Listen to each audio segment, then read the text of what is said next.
Alright, we're back, everybody. Let's go inside this door and see what the kitchen has in store. We opened the door. Blimey, this is a small kitchen. Must be for the servants, commented Magil. I scanned our surroundings. A basin for washing dishes, cooking utensils, some food made ready for tomorrow, and a mousetrap. It looked like any other commoner's kitchen. Kid walked over to a large pot filled with food and peered inside. Looks like tomorrow's lunch. Want to try some, Serge? Timidly I peered into the pot. It looked like stew, and it didn't smell bad at all. Almost inviting. I scooped some up with a ladle and brought it to my mouth. Oh, it was delicious. This stuff's delicious. You should grab a bowl, kid, I urged between bites. Kid was looking at me again, staring at me intently. In fact, like she was searching for something. Well, you ain't going green or nothing. Guess it's safe. Alright, let's have a try. She licked her lips with anticipation and swiped my spoon right out of my hand. Fancy a taste, Mag? No. Kid grabbed a bowl from nearby and began spooning out more. I did the same. We ate our fill. The stew was still warm, and I felt as though the magic of the fresh home cooking was easing my wounds somewhat. Suddenly, a little voice rang out. You there, the young man with the braid. Kid froze. Oi, who you calling a bloke? Kid barked angrily in the direction of that the voice was coming from. A mouse was looking at us with eyes like saucers, from inside of a mousetrap, hanging from the wall in a corner of the room. Oh, I am sorry. You're a young lady, I see. The mouse bowed his head in apology. Please, kind young lady, you must hear me out. The mouse put its paws together and stared pleadingly at Kid. I left the nest to find food for my mother, but as you can see, I managed to get myself caught in a trap.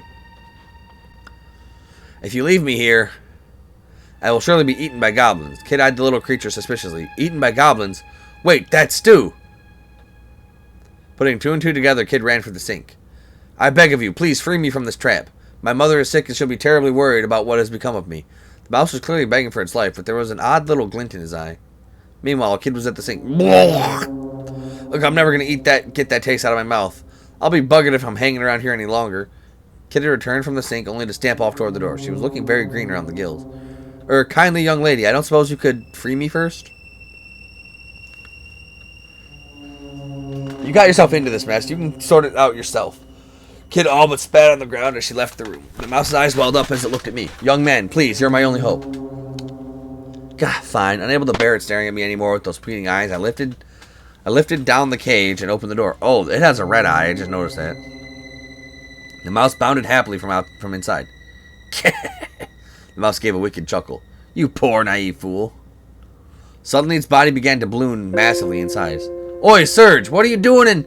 Kid stopped in horror the moment she opened the door. Bugger me! A griffin! The enormous creature stared balefully down at us.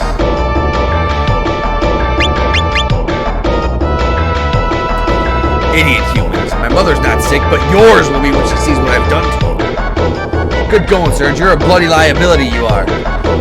Okay, maybe I made a mistake, but she didn't have to rub it in like that. The griffin gave an almighty cry and leapt right at us. Its razor-sharp talons sliced through the air, raking down toward me. Caught off guard, I tried my best to dodge the attack, but the blow never came as the griffin suddenly lost its balance and came crashing to the ground. Oh, bother. I'm too hungry to even fight properly. What on earth? I breathed a sigh of relief, running my hand down my chest. Alright, little mouse. Now's the time for the real show to begin. Kid walked up to the griffin, cracking her knuckles. Please, kindly young lady, this is all a misunderstanding. A terrible misunderstanding. Panicking, the creature leapt to its feet. You can't kill me. I have useful information. If you let me go, I promise I'll tell you everything I know. Everything. Yeah, I know how much a promise from the likes of you is worth. Kid took another step toward the griffin, not skipping a beat. Rah! Please! Kid kept on coming. The griffin kept on shrinking away. Enough! Magil called for Kid to stop. Let's hear it. Oh, thank you, kind sir. The griffin was beside itself with relief. Spoil my fun, why don't you? Grumbled Kid, pouting as she turned away. Listen well, O merciful savior. Right thrice, left twice. Right twice. I'm actually going to note that down.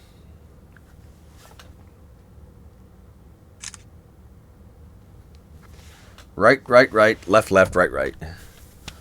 Should you find yourself trapped in one of Lynx's swirling snares, remember my words. With that, the griffin returned to its mouse-like form and disappeared into a small hole in the wall. Trapped in Lynx's snares? Ha, as if I'd be thick enough to walk into one of his traps. A third time. Let's get out of here. We wasted enough time already. Kid turned on her heel and made for the door. We left the kitchen.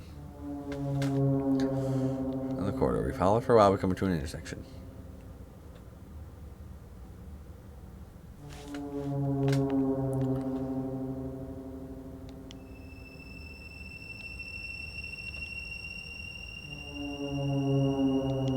Board legend card, an elaborate calligraphy.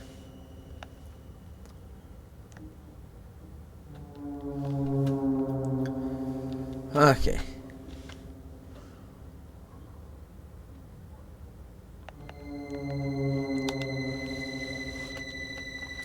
Alright, so let's go up the stairs now.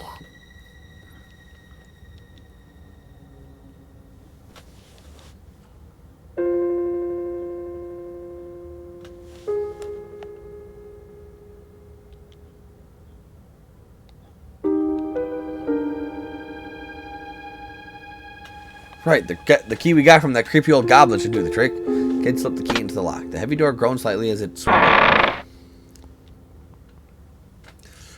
Clammy air rose up around our feet as if crawling blindly through the darkness. This didn't seem like the kind of place anyone in their right mind would visit voluntarily.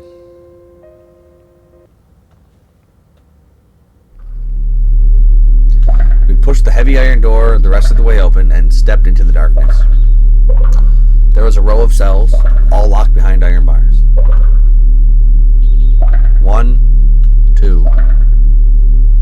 Oh, Gulliver, Melgid, Zoranda, please forgive me. Please, please forgive me. We heard a voice from the third cell, whimpering and crying pathetically. I strained my eyes to look inside. Faintly in the darkness, I could see something that looked like a man sitting on the floor. So this was the source of the voice. Ah! Oi, you alright, mate? Kid called out to the figure. Forgive me, it's all my fault. It's all my fault. The dragoons never deserved this. General, Lady Riddle, oh, forgive me, I beg of you. The old man didn't seem to respond to us at all. He only sat facing the wall, begging for forgiveness for who knew what. Hello, can you hear me? Asked Kid, trying again. There will be no getting through to him. His real self will have long since retreated inside the shell he has created, said Magil, cutting her off. Shell? What do you mean? I asked. He has built a shell around the core of his psyche in order to shield himself from the truth. He is running from something terrible. He has seen something, or been through something, or has done something.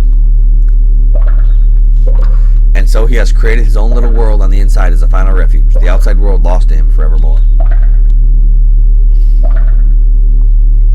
I looked at Magil in surprise. I had detected a hint of unspoken sadness in his words, and for some reason, he was looking at Kid, watching over her as she stared at the man in the cell. Seeming to notice my gaze, Magil turned back to face me, assuming his usual emotionless expression once more.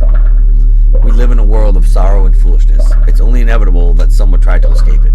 But despite his hard words, his eyes retained a certain softness, his steely gaze giving way to a gentle light.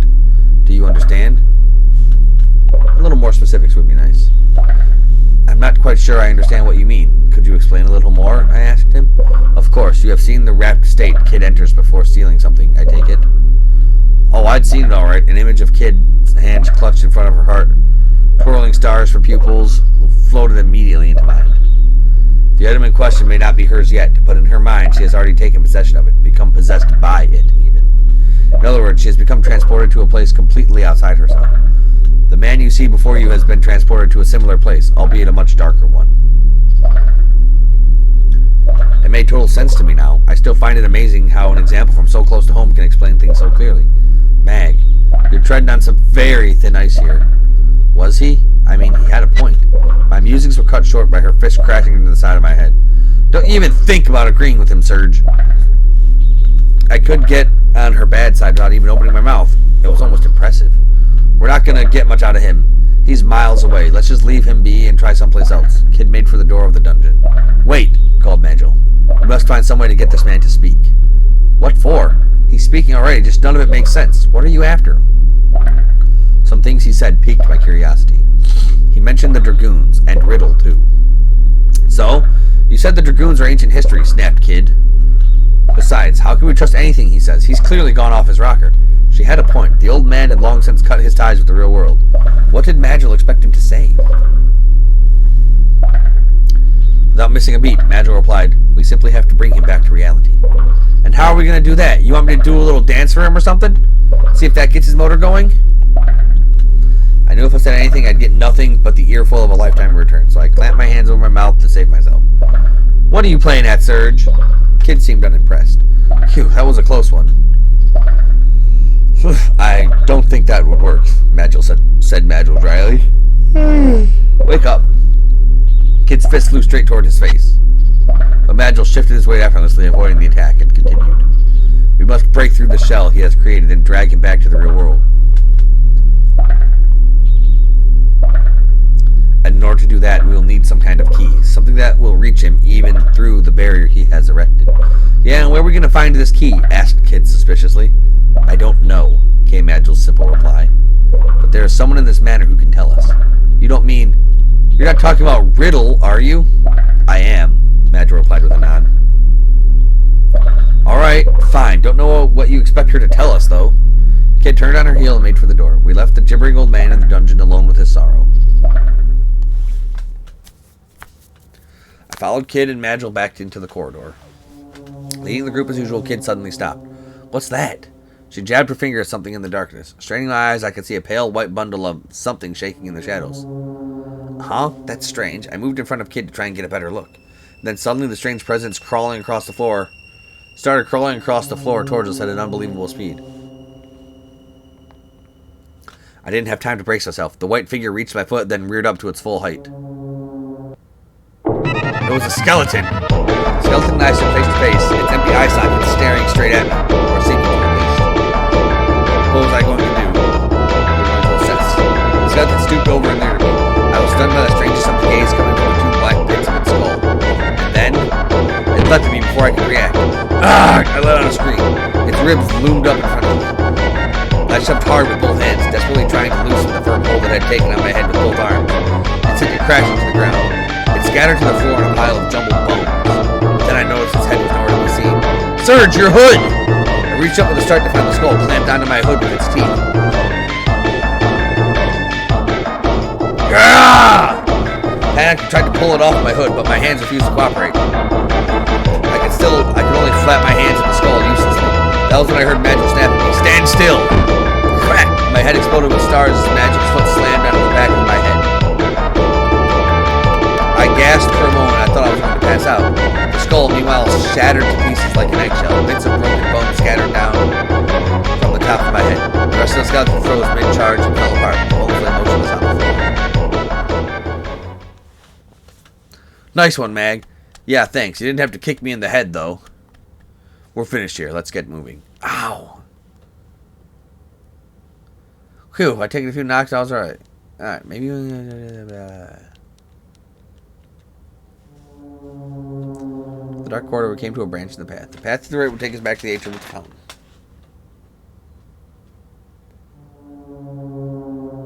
So...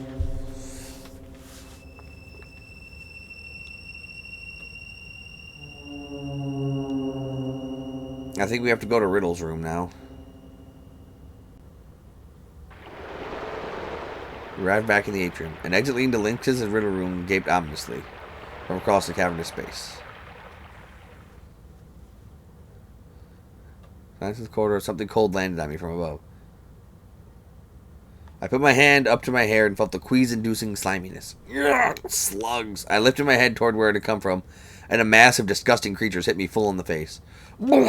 As fast as I could brush them off, more of them landed on me and around me. It was literally raining slugs. Before I knew it, they'd begun to pile up wetly around my feet. They crawled all over me, and I flailed and flapped as I tried to shake them loose. "Quickly, back the way we came!" But as we turned, we saw the entire corridor was a writhing mass of creatures. "It's like the floor's made of them!" A shiver of revulsion ran down my spine. "I ain't trampling over that little carpet of gross." Kid shook her head violently, clearly far from amused. But the more we stood there wondering what to do, the more they kept piling up. We're just going to have to charge through. Oh. I threw caution to the wind and myself down, teaming the corridor. "Like that, is it? Well, I ain't staying here on my own." Kid was clearly at a loss as to what else to do, and she soon barreled after me. Slugs rained down around our ears as we ran. And oh, how we ran. We hammered along as if our lives depended on it. And as we went, the oozing juices of the slugs we trampled, sprayed and splattered all over us. Our feet were soon soaked with the stuff. Whoa! My foot slipped, the kid smashed into me from behind. The two of us went flying and landed on the floor in a heap. Damn your clumsy arse, Surge! She grimaced at me through a mask of slug ooze. I tried to stand, but they just kept on falling. The slug storm had developed into a deluge. Oh my God, Surge. We were on the verge of giving up. It was almost more than either of us could take. They were up to our knees now. We were wading through them, desperately trying to make some headway. We didn't dare talk for fear of them falling into our mouths. And as if we didn't have enough problems already, a single solid mass of slug matter suddenly reared up ahead of us. Oh, wait, it's people-shaped! And sure enough, a humanoid form had emerged, clutching what looked like an enormous scythe. The scythe suddenly came hurtling towards me. The monster had swung the blade down with enormous force. But there was no time to be scared or even think. I threw up my knife to protect myself, but I must have telegraphed my move. The blade changed course at the last moment and sliced right into my right shoulder. Surge! The pain was intense, but when I glanced at the wound, I could see that it wasn't as bad as it felt. What is this thing? Some kind of demon? If it is, look out. Demons love messing with people's heads. As soon as she said it, the writhing mass of slugs disappeared into thin air. The demon readied its scythe again and began inching towards us. I began to beat a tactical retreat. Kid, however, took a few steps toward the demon. I can deal with this pipsqueak on my own, she yelled. Then she let loose a roar and leapt down and close. Can't hit me with that scythe of yours when I'm right up in your face, can you? The demon struggled to move its scythe far enough back to swing it. Just as she darted in to strike the clinging blow with her knife, the creature's tail whipped toward her from behind. It wrapped around her left ankle, seizing it in a vise-like grip. And before she could so much as yelp, she was dangling upside down in the air. Kid! But I couldn't get to her. The demon held me at bay with its scythe. Not one to hang around helplessly. Kid swung herself like a pendulum and started slashing furiously at the demon's wings. How'd you like that, you rat bag? The demon's tail convulsed in response to the pain, allowing Kid to break free and drop gracefully to the ground. But within seconds of her escape, it had launched an assault with its tongue instead.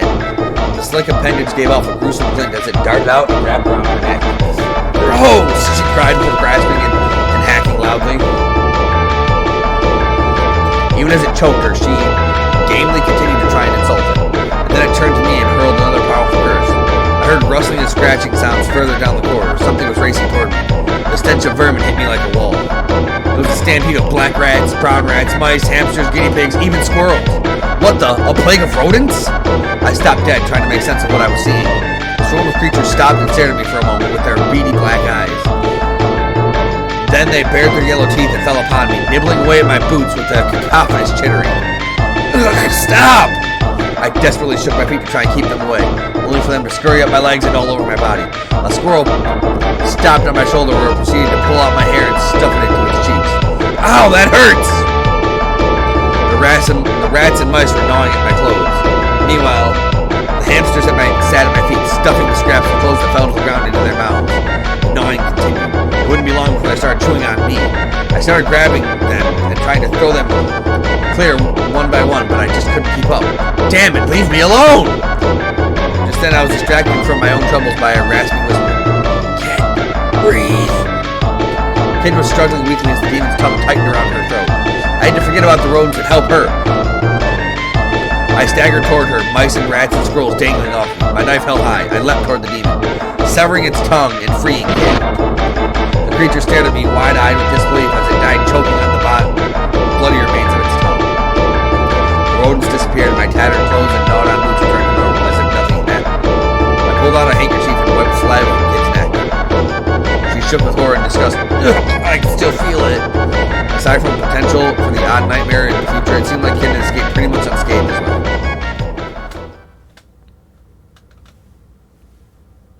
Wait a second, what's that?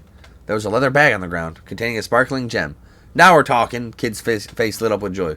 Nice find, Surge. What a beaut. Kid snatched it away, leaving me to settle for the compliment. Whew, I think...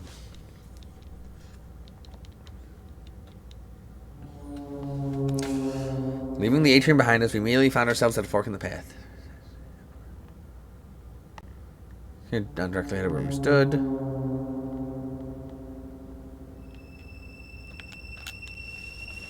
So let's go back to Riddle's room. Now that we know we have to talk to Riddle.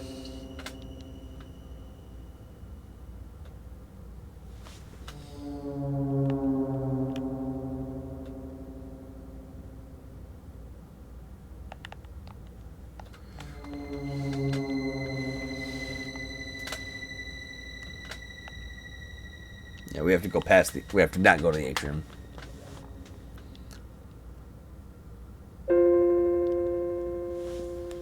Alright, maybe we're in here now.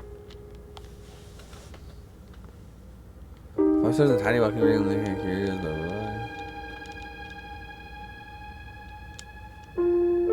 blah. Is someone there?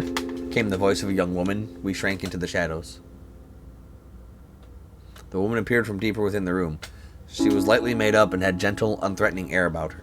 It was Lynx's daughter. Strange, I'm sure I heard someone. I was at a loss as to what to do for a moment, but before I'd had time to do much more than hold my breath, Kid had already darted over and thrust her knife out, stopping the blade only a hair's breadth from the woman's neck. Where's the frozen flame? Answer me! Her voice came out in a harsh growl. I rushed to hold Kid back before she hurt the poor woman. Kid, do we really have to do it this way? Shut your trap, Surge! Riddle couldn't help but giggle as she watched us bickering. What are you laughing at? Kid shot Riddle a harsh look. It's just, you don't seem like thieves at all. You want me to cut you, girl? I'd be surprised if that knife could cut anything. For a moment, I felt faint imagining of Riddle on the floor, covered in blood. But then, clang! Kid had thrown her knife to the floor, and I saw there was only a letter opener. Heh, didn't think you noticed. Whatever. I'm not here to mess around killing the likes of you anyway. I have no desire for bloodshed either, said Riddle, in a voice that was almost a whisper. I am not your enemy. In fact, I want to help you. There wasn't a hint of hesitation or deception in her voice. Let me guess, you're trapped in the manor too? Riddle only lowered her eyes sadly in response to Kid's question. The frozen flame should never have been allowed to fall into Lynx's hands. Riddle spoke quietly, but deep emotion clearly underpinned her words. The flame was once the property of an ancient kingdom to the north, who kept it for generations. It was said to have the uncanny power to guide people and change history itself. After the kingdom fell, the flame changed hands countless times until eventually it came into my father's possession. That was before I was born. Sometime later, Lynx became aware of the flame's true value and approached my father under false pretenses of friendship. Not a soul suspected what his true intentions were. And then, on that horrible day, he destroyed everything. He killed everything. Riddle shook her head, then buried her face in her hands. I don't care about the frozen flame. I don't care about that stupid accursed stone. It means nothing to me. I just want to take it away from Lynx and smash it to pieces right in front of him. And only we can make that happen. Riddle looked up with surprise as Magil spoke. No one else in the world can seize that jewel from Lynx. Riddle stared speechlessly. And then, in a low voice, she whispered, What can I do to help you? There's a survivor of the Acacia Dragoons in the dungeon who we want to help. And if we're to help him, we need your help, said Magil, taking a step forward. What? That man? That man is a traitor. It's because of him that Zaranda. Please, it's the only way. Riddle turned her back to us and hung her head low. The chamber of death. There might be something to bring him back to his senses there. After all, it was there that he chose to abandon his pride, his life. I assume that chamber of death must be the cell with a trapped ceiling. Riddle nodded. Yeah, that's gonna be a problem, started Kid. That thing damn near killed us last time. You'll need to take the Einlanzer with you. It is a sacred sword said to have been forged by the ancient sage, and a sister blade to the crimson cursed Masamune. The timeless blessings of the Einlanzer will surely keep you safe from the chamber of death's wickedness. It used to be such a sight to see it in the hands of Zaranda. It danced like the wind, shone like the stars, and struck like lightning. Lost again in memories of fonder times, Riddle once more bowed her head. Forgive me, I have little more to tell you. You've told us more than enough. We'll take our leave now, said Magil, turning and making for the door. I wish I had the strength to change things like you do, whispered Riddle, biting her lip. Kid hesitated for a moment, seemingly deep in thought. It ain't about strength. It's about having a purpose, something to fight for. I will be praying for you. Kid shot Riddle a look over her shoulder. Great, maybe you can cross your fingers too. We left the room. But we don't have the Einlanzer. How do we get the Einlanzer? The passage outside the room continued to our left and right. Going right would take us to Lynx's room. Let's go to Lynx's room. Maybe we can find the Einlanzer in there.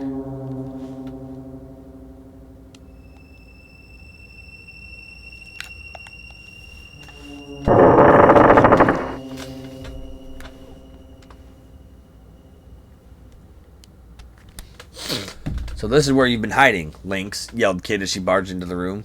What? Is Lynx here? I followed after her, panicking. I looked around to see no one else but us. Where is he? Kid was just standing there, clearly not in any danger at all. It was a joke, idiot. All the strength drained from my body. Thought I was serious, did you? Chuckled Kid, trying not to laugh too hard. I bet you wish you were living the easy life rather than traipsing around after me, eh? Your face! I ignored her and walked over to the mirror draped with the red silk cloth. Hi there, sorry about all the noise. The statue of the Venus in the mirror giggled back at me. That's quite alright, Serge. What is your desire? Came her husky alto. Nothing much, just thought I'd check up on you since I was here. You mustn't say such things, your friends will become envious, she giggled mischievously. You what? Said Kid, her voice completely flat. And why would I be envious? Please, there's no need to get upset. I have a gift for you. Oh, yeah?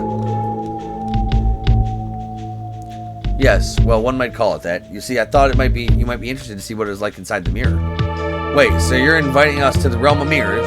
Kid's interest was suddenly piqued. It won't take up much of your time.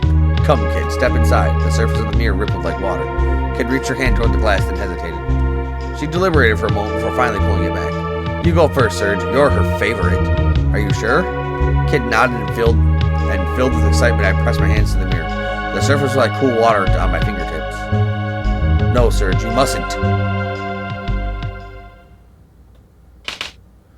Suddenly, cracks formed in the glass. I gasped. What's happening? The statue in the mirror was weeping. I wish you weren't so trusting. You forget that I serve Lynx. What? I blurted out. I meant to trap you and your friends. The cracks in the mirror grew bigger, splintering off into more smaller cracks. And that is not all. I foresaw your coming long ago and warned Lynx of it. But why? You were imprisoned here by Lynx, weren't you? Sighed Magil. The statue of Venus nodded mournfully. He sealed the path to mirrors beyond, preventing me from leaving the manor. Were there someone to shatter all the mirrors within the manor's walls, I would be doomed. I would vanish, separated from my siblings forever. Eventually, the statue raised its head. But I cannot stand to be at his mercy anymore. The cracks deepened further, and shards of glass began to fall to the floor. Stop! I can't let you do this! I yelled, grabbing the mirror, framed with both hands. This is what I want. Lynx will not suffer me to live after betraying him, said the image in the mirror, looking at me. But why are you trying to help us? Will that be your final question, Serge? Something in its voice felt like a trace of a smile. Very well, the truth is, But just then the mirror finally split from top to bottom. The image's lips moved gently, but no words came. I tried to scream, but I could do little more than whimper. I took a shard of glass to the floor and gripped it tightly in my hand. Serge! Behind me, Kid was softly calling my name.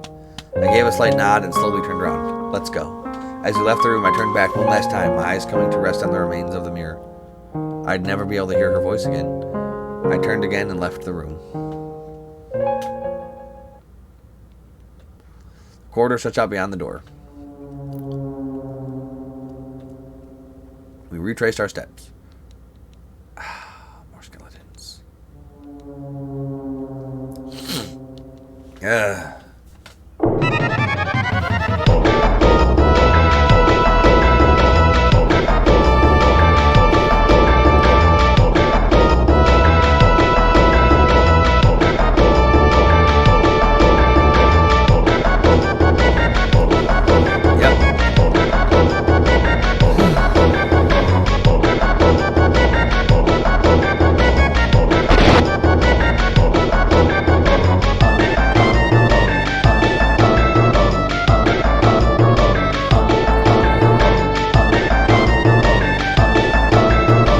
My reflex, but I'd picked the wrong direction to dodge in.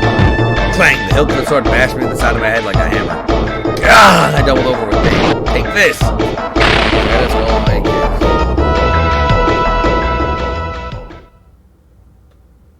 You alright, Serge? Yeah, I think so. That's that dealt with now.